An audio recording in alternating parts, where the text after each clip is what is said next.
सर्वेभ्यो नमो नमः। छात्रों में आचार्य डॉक्टर रणजीत सिंह रघुवंशी आज आपको पढ़ाऊंगा एनसीईआरटी संस्कृतम रुचिरा भाग द्वितीय कक्षा 7वीं द्वितीय पाठः दुर्बुद्धिः विनश्यति। द्वितीयः पाठः दुर्बुद्धिः विनश्यति। पाठ 2 दुष्ट बुद्धि नष्ट हो जाता है। अस्ति मगध देशे फुल्लोत्पल नाम सरः। मगध देश में फुल्लोत्पल नाम का तालाब है। तत्र संकट विकटौ हंसौ निवसतः। वहाँ पर संकट विकट नाम के 2 हंस रहते हैं। एक हंस का नाम है संकट, एक हंस का नाम है विकट। कम्बुग्रीव नामकः तयो मित्रम एकः कूर्मः अपि तत्रे प्रतिवसति स्म। कम्बुग्रीव नाम का एक कछुआ मित्र भी वहीं रहता था, अर्थात उन दोनों हंसों का एक मित्र था कछुआ, उसका नाम था कछुए का कम्बुग्रीव। अत एकदा धीवरा तत्र गच्छन्। फिर एक बार वहाँ पर धीवर आए। धीवर का अर्थ होता है मछली पकड़ने वाले, मछुआरे। ते अकथयन, और वे मछुआरे बोले, वयम स्वः मत्स्य कूर्मादीनां मारिष्यामः। हम कल मछली कछुआ आदि को मारेंगे। एतत् श्रुत्वा कूर्मः अवदत्। यह सुनकर कछुआ बोला, मित्रे किम युवाभ्याम धीवराणां वार्ता श्रुता। कि मित्रों, क्या तुमने धीवरों की वाणी सुनी। अधुना किम अहम करोमि। इस समय में क्या करूं। हंसौ अवदताम। दोनों हंस बोले, प्रातः यद उचितम तत्कर्तव्यम। कि सुबह जो उचित होगा वो करेंगे। कूर्मः अवदत। कछुआ बोला, मैवम, अर्थात ऐसा नहीं। तद यथा अहम अन्यम हृदम गच्छामि तथा कुरुतम। कि जैसा मैं दूसरे तालाब की ओर जाने का करता हूँ वैसा तुम करो। हंसौ अवदताम। दोनों हंस बोले, आवाम किम करबाब। कि हमें क्या करना है। कूर्मः अवदत्। कछुआ बोला, अहम युवाभ्याम सह आकाश मार्गेण अन्यत्र गंतुम इच्छामि। मैं तुम दोनों के साथ आकाश मार्ग से दूसरी जगह जाना चाहता हूँ। हंसौ अवदताम। दोनों हंस बोले, अत्र कहा उपाया। यहाँ पर क्या उपाय है। कच्छपा वदति। कछुआ बोलता है, युवाम काष्ठदंडम एकम चंचुवा धारेताम। तुम दोनों अपनी चोंच से एक लकड़ी के डंडे को, एक लकड़ी की छड़ी को धारण करो। अहम काष्ठ मध्ये अवलंबे युवयो पक्षबलेन सुखेन गमिष्यामि। मैं तुम दोनों के पंखों के बल से उस लकड़ी के बीच में लटकता हुआ चलूँगा।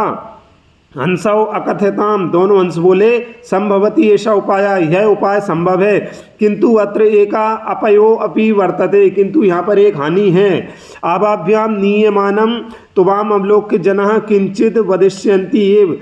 हम दोनों के द्वारा तुम्हें ले जाया जाता हुआ देखकर लोग कुछ बोलेंगे अवश्य। यदि त्वम उत्तरम दास्यसि तदा तमर्णम निश्चितम। यदि तुमने कुछ बोला, कुछ उत्तर दिया तो तुम्हारी मृत्यु निश्चित है। अतः तुम अत्रे वस, इसलिए तुम यहीं रुको।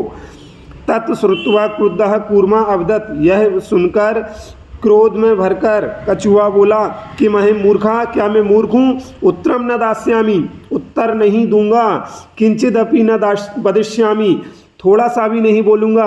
अतः अहम यथा वदामि तथा युवाम कुरुत। इसलिए जैसा मैं कहता हूँ वैसा तुम दोनों करो। एवं काष्ठदंडे लंबमानम कूर्मम पौरा अपश्यन। इस प्रकार से लकड़ी के दंडे पर लटके हुए उस कछुए को लोगों ने देखा। पश्चात अधावन अब्धंचा। उसके पीछे दौड़ते हुए और बोले, अहो महदाश्चर्यम हंसाभ्याम सह कूर्मो अपि उड्डीयते। बड़े आश्चर्य की बात है, हंसों के साथ कछुआ भी उड़ रहा है।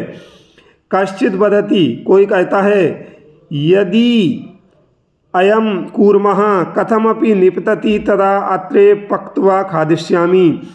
कि यदि कैसे भी करके यह कछुआ यहाँ पर गिर जाता है तो मैं इसे पकाकर खाऊंगा। अपराह अवदत्। दूसरा बोला, सरस तीरे दग्ध्वा खादिष्यामि। कि तालाब के किनारे पकाकर खाऊंगा।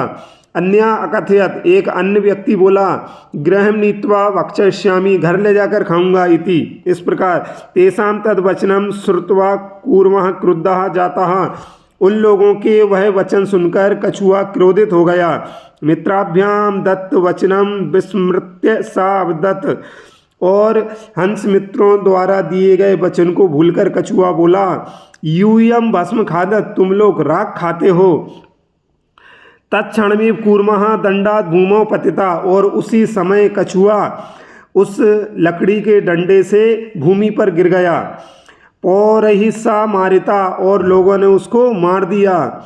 अतएवोक्तम, इसीलिए कहा गया है, सुहृदाम हित कामानाम वाक्यम यो नाभिनंदति सा कूर्म इव दुर्बुद्धि काष्ठात् भ्रष्टो विनश्यति, कि जो व्यक्ति अपना हित चाहने वाले अपने मित्रों की बात को नहीं मानता है, उनकी बात का सम्मान नहीं करता है, वह व्यक्ति लकड़ी से गिरे हुए दुष्ट बुद्धि कछुए के समान नष्ट हो जाता है। अब देखिए नीचे शब्दार्थ दिए, इसमें संस्कृत के जो शब्द हैं उनका हिंदी में और अंग्रेजी में अर्थ दिया है, इनको आप स्वयं पढ़ लेंगे तो आपको समझ में आ जाएगा। संस्कृत के शब्दों का हिंदी और अंग्रेजी में अनुवाद दिया है, इनको आप स्वयं पढ़ लेंगे तो समझ में आ जाएगा। अभ्यास करते हैं, उच्चारणम करो, तो उच्चारण करना है। पुल्लोत्पलम अवलंब पक्त्वा कम्बुग्रीवः आवाभ्याम भक्षयिष्यामि उक्तवान हृदम सुहृदाम भवद्भ्याम उड्डीयते भ्रष्टः। एक पदेन उत्तरत, एक पद में उत्तर लिखना है। कूर्मस्य किम नाम आसीत, कछुए का नाम क्या था? कम्बुग्रीवः। सरस्तीरे के अगच्छन्, तालाब किनारे कौन आया था? धीवरः। कूर्मः केन मार्गेण अन्यत्र गन्तुम् इच्छति, कछुआ किस मार्ग से दूसरे स्थान पर जाना चाहता था? आकाश मार्गेण। लंब्यमानम कूर्मम दृष्ट्वा, के अधावन, लटकते हुए कछुए को देखकर कौन दौड़ा? पौरः, मतलब नगर के लोग। अधोलिखित वाक्यानि कहा कम प्रति कथयति इति लिखत, नीचे लिखी हुई वाक्यों में ये बताना है कि किसने कहा था और किससे कहा था। पहला वाक्य, अहम भवद्भ्याम सह आकाश मार्गेण गंतुम इच्छामि, मैं तुम दोनों के साथ आकाश मार्ग से जाना चाहता हूँ। किसने कहा था? कछुए ने। किससे कहा था? हंसों से कहा था। तो इसमें आ जाएगा कूर्मः हंसौ प्रति। फिर आता है अत्र कहा उपाय, अब यहाँ पर क्या करना चाहिए, क्या उपाय किसने कहा था? हंसौ, दोनों हंसों ने। किससे कहा था? कछुए से, तो कूर्मः प्रति। अहम उत्तरम न दास्यामि, मैं उत्तर नहीं दूंगा, किसने कहा था? कूर्मः, कछुए ने कहा था। किससे कहा था? हंसौ प्रति, हंसों से कहा था। यूयम भस्म खादत, तुम राख खाते हो, ये किसने कहा था? कूर्मः, कछुए ने कहा था। किससे कहा था? पौराण प्रति, ये लोगों से कहा था। मंजूषातः क्रियापदम चित्वा वाक्यानि पूरयत, मंजूषा अर्थात खिड़की, खिड़की में दिए हुए क्रियापदों को इन वाक्यों में हमें भरना है। हंसाभ्याम सह कूर्मो अपि, हंसों के साथ कछुआ भी, इसमें क्या आएगा? उड्डीयते। ऐसे अगला, अहम किंचित अपि न, इसमें आएगा वदिष्यामि, मैं कुछ भी नहीं बोलूँगा। अगला, यह हित काम नाम सुहृदाम वाक्यम न, जो अपने भला चाहने वाले मित्रों की बात को नहीं मानता, इसमें आएगा अभिनंदती। अगला है, एकः कूर्मा अपि तत्रैव प्रतिवसति, इसमें रहता था। अहम आकाश मार्गेण अन्यत्र गन्तुम इच्छामि, वयम गृहं नीत्वा कूर्मं भक्षयिष्यामः। अगला है, पूर्ण वाक्येन उत्तरत, पूरे वाक्य के साथ इनका उत्तर लिखना है। का में देखिए कच्छपः कुत्र गन्तुम इच्छति, इसका बनेगा कच्छपः अन्यत्र गन्तुम इच्छति, कछुआ दूसरी जगह जाना चाहता था। फिर कछुआ कम उपायम वदति, कछुआ किसको उपाय बताता है? तो इसमें आएगा कच्छपः हंस उपायम वदति, हंसों को उपाय बताता है। लंबमानम कूर्मम दृष्ट्वा पौराः किम अवदन्, लटकते हुए कछुए को देखकर नागरिक क्या बोले? लंबमानम कूर्मम दृष्ट्वा पौराः अवदन् यत अहो महदाश्चर्यम हंसाभ्याम सह कूर्मः अपि उड्डीयते। अगला है, कूर्मः मित्रयो वचनम विस्मृत्य किम अवदत्, कछुए ने अपने मित्रों की बात को भूलकर क्या कहा? तो इसमें बनेगा कूर्मः मित्रयो वचनम विस्मृत्य अवदत् यत यूयम भस्म खादत, वो लोगों से बोला कि तुम राख खाओगे। इसके बाद जो दिया है, घटनाक्रम अनुसार वाक्यानि लिखत, घटनाक्रम के अनुसार इन वाक्यों को लिखना है कि पहले कौन सी घटना घटी। तो इसमें जो क्रम है मैंने वो जमा के दिया है। पहले स्थान पर आएगा गा वाली, जो अपनी लाइन है गा वाली पंक्ति आएगी, फिर घा वाली पंक्ति, फिर झा, फिर अंग, फिर का, फिर चा, फिर खा, फिर झा। इस प्रकार से आप इनको इस क्रम से जमा देंगे तो ये घटनाक्रम के अनुसार हो जाएगा।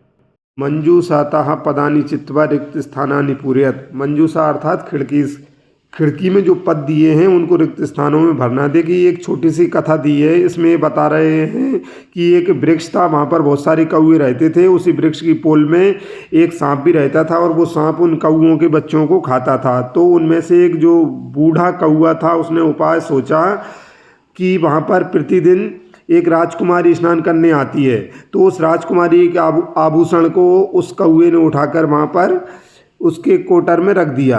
किस में रख दिया? जिस कोटर में, जिस पोल में वो सांप रहता था। तो फिर राजकुमारी के पीछे पीछे सैनिक आए और सैनिकों ने उस कोटर में बैठे उस सांप को मार दिया। इस प्रकार से कहानी समाप्त हो गई। तो कौन से रिक्त स्थान में क्या भरना है, वहाँ पर मैंने एक काले अक्षरों में क्रम डाल कर दिया है, 1 2 3 4 5 6 7 8 9। इस प्रकार ऐसा पहला जो खाली स्थान है उसको 1 नंबर देंगे और उसमें कोटरे भर देंगे। दूसरा जो खाली स्थान है उसको 2 नंबर देंगे, उसमें सरपा भर देंगे। तीसरा जो खाली स्थान है उसको 3 नंबर देंगे, उसमें दुखिता भर देंगे। इस प्रकार से जो काले अक्षरों में मैंने लिखा है उनको आप सभी खाली स्थानों में भर देंगे तो इस कथा का जो पूरा अर्थ है वो आपको समझ में आ जाएगा। इति द्वितीयः पाठः समाप्तः। सर्वेभ्यो नमो नमः।